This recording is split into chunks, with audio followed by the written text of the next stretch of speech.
నమస్కారం అండి. ఈరోజు నేను మీతో చిన్నప్పటి నుంచి వింటున్న ఒక కథను షేర్ చేసుకుందాం అనుకుంటున్నాను. రామాయణంలో శ్రీరాముల వారు వనవాసానికి వెళ్తారు కదండి. అప్పుడు రావణాసుల వారు సీతమ్మను అపహరించుతారు కదండి. అప్పుడు రామలక్ష్మణుల వారు సీతమ్మను వెతికే మార్గ మధ్యలో హనుమంతుల వారి సాయంతో సీతమ్మ జాడ తెలుసుకుంటారు కదా. అప్పుడు సముద్రం దాటడానికి వారధి కట్టేటప్పుడు వానరులు సహాయం చేస్తారు. అప్పుడు భోజన సమయంలో భోంచేసేటప్పుడు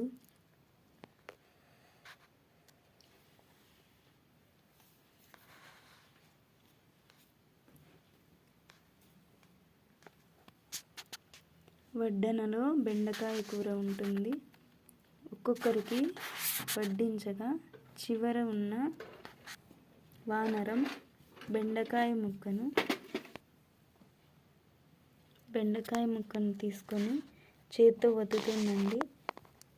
అప్పుడు దానిలోని గింజ ఇలా పైకి ఎగురుతుంది. ఇలా పైకి ఎగరగానే చిన్ని వానరము నాకన్నా చిన్నగా ఉన్న ఈ విత్తనం ఇలా పైకి ఎగురుతుందా అని నేనేం తక్కువ అని దానికన్నా హైట్గా ఎగురుతుంది. దాని తర్వాత ఇంకొక వానరం, దాని తర్వాత ఇంకొక వానరం, తర్వాత ఇంకొకరు, అలా ఒకరి తర్వాత ఒకరు అలా పైకి ఎగురుతూ ఉంటే దీన్నంతా గమనిస్తున్న హనుమంతుల వారు, ఆయన ముందుగానే వాయుపుత్రుడు కదండి, చాలా పైకి ఎగిరిపోతారు.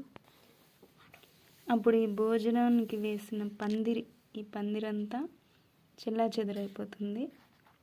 అప్పుడు ఈ గొడవంతా శ్రీరామచంద్రుల